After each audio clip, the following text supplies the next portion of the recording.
Sekigahara, the Unification of Japan, is a top-rated and highly accessible wargame, but newcomers to the genre might face challenges in their initial attempts to win.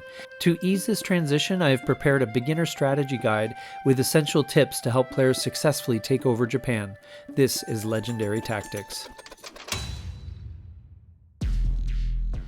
Sekigahara is a game that is deceptively simple, made up of a map, 2 decks of cards, and some blocks. There's a lot more depth to the game than the components, mechanisms, and aesthetics might imply, however. First, let's talk about the map. The game at its base simply revolves around controlling castles and resources on the map, the former represented by these castle symbols, and the latter represented by these red dots. Your current level of success can be gauged by comparing your holdings to your opponent's. However, it's not just about being up in points at a given point in time. That only counts at the end of the game. It's more about having the overall strategic advantage. Holding more castles provides an extra card at the end of each week, giving you a significant edge while also denying it to your opponent, effectively doubling the benefit. And controlling more resource spaces grants an extra reinforcement block, making it easier to deploy troops and increasing the strategic options. It's important to note that these red resource dots are often within striking distance of multiple castles and key routes, and so controlling them has other subtle positive side effects. The key goal then is to avoid falling behind in both castles and resources. If you're behind in either metric, focus on making it up as soon as you can, certainly by the end of the game week. For instance, a player should risk unprotected troops to capture a red dot or two if behind in resources. And if a player is behind in castles, the immediate goal should be capturing one. Because I think receiving the extra card is generally the better advantage to have of the two, especially in the first half of the game, if you have to choose, aim for that one. Go get yourself some castles. Taking a castle early in the game can be challenging, however. Instead, you might have to focus on capturing resource points first to gain an advantage in forces that sets up future attacks on castles. It can be helpful to view the map in terms of areas. There are arguably 4: the west, north, east, and south. The west is where Ishida's forces will mostly spawn, and these 3 spaces here, Tsuruga, Sawayama, and Kuwana, create a choke point which can be defended to keep Tokugawa away from the Hideyori disk, as well as some other useful resource points and castles. The north is where Tokugawa's friends, the Maeda clan, hang out, but it feels isolated and it is hard to get around with its underdeveloped road network. The east is a contested area, but the advantage here is Tokugawa's. The parallel roads here actually make it quite hard to get around. This spot, Shirakawa, is the most important choke point in the region. As the Uesugi clan is the only place where Ishida's units can spawn outside of the western side of the board, it is important to control it, not to mention it grants access to Aizu Castle. Takasaki is also an important location as it is close to Ueda Castle and will likely be threatened early. And the south is where most of the big battles happen, as Tokugawa spreads west from Edo and Ishida spreads east from Osaka, Kyoto. The major highways are here, which means a lot of mobility and flexibility. Now let's discuss the cards and hand management. Firstly, bidding for initiative is very important, but it depends so much on the board situation. It might be worth considering an aggressive bidding strategy for control of the turn order. This can then be used to your benefit by moving first or last, whichever suits you best that particular week.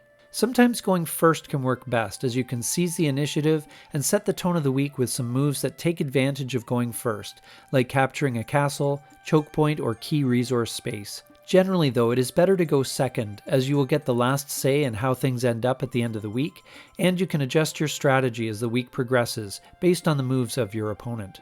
After the initiative has been decided, decisions must be made about one's remaining cards. One of the interesting aspects of this game is that armies are completely defenseless without activation cards in hand. A lot of newer players will overspend on movement during their turn, leaving their forces vulnerable to attack.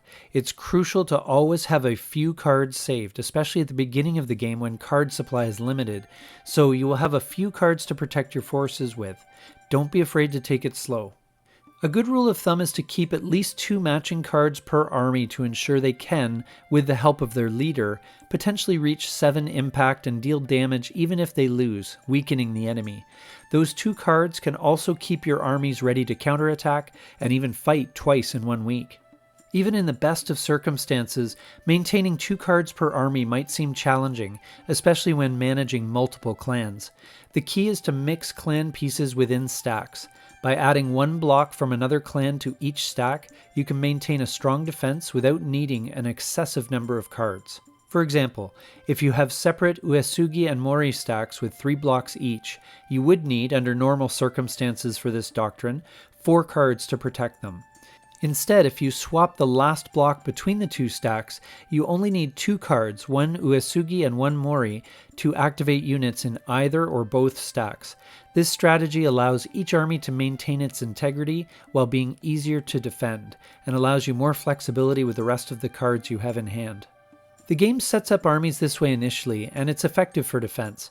However, this method might be less effective for attacking and becomes less critical as your hand size increases. It's not always practical to keep all stacks ready for battle, so use cards from clans without nearby enemies for movement and bidding on turn order.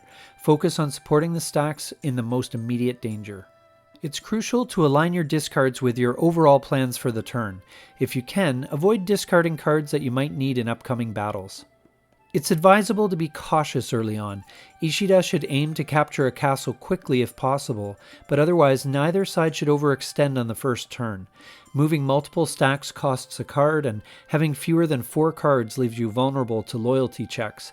Stick to sieges and minimal movement whenever possible to maintain a strong defensive posture. A key card management tactic I want to mention here is how to consistently muster Mori blocks. Although cards are valuable, the cost of mustering is mitigated by the game mechanic that requires you to discard half of your hand each week. This means that mustering can actually be more efficient than it seems. If you have an even number of cards left, you can essentially get 1 block for free, and if you have an odd number, you get 2 blocks for the adjusted price of 1 card. By mustering almost every turn, you'll have a formidable stack by around week 5, capable of making a decisive impact. Take that stack and hit Tokugawa forces hard with it.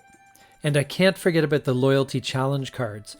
They can be very powerful at the right moment and can win a battle for you that would otherwise be lost, not to mention that the traitor can absorb some of the damage that your opponent might do to you. The downsides are that they may not end up having any effect at all, and they occupy a place in hand which could otherwise activate a block. They could be discarded for a forced march or to claim the initiative, but that always seems like a bit of a waste. Their best use is to be spent during the most important battle of that turn, or when your opponent has a small hand size, and it is best to use later on in the battle when your opponent will likely not have any cards left to counter it. But ultimately it is part of the metagame that you play with your opponent, part of the deception and bluffing that make this game so intriguing. Now it seems like a good time to chat about the blocks themselves. Obviously, there's a lot of subtlety in how a player composes their armies, both in number of blocks and the clans within. For Tokugawa especially, does one focus on building a giant killer stack or opting for a more flexible approach with smaller armies? In addition, deploying leaders with your stacks is essential. Leaders are free to deploy and significantly enhance the impact of matching blocks. Aim to create 1 or 2 strong stacks, each with 4 or more blocks, that include a leader. These stacks can then deliver powerful blows that your opponent will need to concentrate his or her forces to withstand. And it's generally best to stack blocks that have the most mon. However, adding cavalry and gun pieces to defensive stacks is beneficial, since they provide bonuses without needing frequent activation and, perhaps most importantly, can come from different clans without diluting their effectiveness. Let's chat about those now for a moment. At first blush, cavalry and guns seem like weaker 3-strength blocks that aren't always reliable. However, they are valuable late-game pieces, providing significant bonuses when combined and supporting smaller armies effectively. The reason for this is because stacking these blocks together can lead to substantial impact points. For instance, 3 activated gun blocks can yield 15 points of impact before any clan bonuses, giving a considerable advantage in battle. As the game progresses, gather your guns and cavalry into dedicated stacks, enhancing their effectiveness. The Uesugi clan, for example, starts with 2 guns, which can form a powerful endgame army if more are added. The main limitation of cavalry and guns is their infrequent activation due to the scarcity of special cards. After they participate in a battle, consider sacrificing them or using them for guard duty. Remember, they are ineffective in sieges, so use regular troops to capture castles. Speaking more generally, dealing some damage whenever you're defending is crucial. It ensures the attacking army loses strength as it moves along. For example, if you do damage when your enemy is taking a castle from you, it will lower the strength of the army by a minimum of 2 blocks, at least 1 from combat losses, and 1 left behind as a garrison for their new prize. This hinders their ability to effectively continue their campaign with that army, and limits their capacity to capture more castles, as even minimally protected castles can be safe if the enemy is weakened enough. If you suffer some losses, don't worry. This game offers ample opportunities for comebacks. If an attack fails, strike back elsewhere. Losing troops, especially in sieges, provides you with additional cards, which can allow things like armies that were in a defensive posture to suddenly fight at full strength, or to allow units to move further than expected with forced marches. When winning, remember the cost of holding new ground. You must leave a block behind per conquered castle or muster location as a garrison. Avoid pushing past a castle only for your opponent to surprise you by bringing more troops in behind your lines from a different direction. And consider the number and timing of the cards your opponent will receive when you conquer a castle, as giving the enemy more cards can mean you might just be giving them the cards they need to mount a counterattack. Beginning with the end in mind, let's take stock. There are 27 victory points available. You need to have at least 14 VPs to secure an end-of-game victory. You need to have a strategic plan on where these VPs come from. 5 castles plus 4 resource locations, or 4 castles plus 6 resource locations? Which exact castles are you going to get? Many newer players feel that the Tokugawa player is in a much better and perhaps unfair position from the outset. Certainly Tokugawa has more momentum at the start and can inflict significant early damage. However, over time the end results show a different balance. This suggests that in asymmetric games, one side may initially be more challenging to play, but as the players become familiar with the differences, the game evens out. And by following a solid strategy, Ishida can leverage his positional and organizational advantages to challenge Tokugawa effectively and turn the tide of the game his way. Please understand that despite appearances, Tokugawa's forces are actually spread thinner than they appear early in the game due to limited activation cards. The best strategy against them is to use a pincer attack, threaten multiple locations simultaneously, and then exploit weak points. You can do this by attacking in succession, or by positioning blocks in such a way as to force Tokugawa to spread their forces. But let's take a look at the strategic options at the outset of the game for both sides. For Ishida, the main priority is in locking down the west side of the board.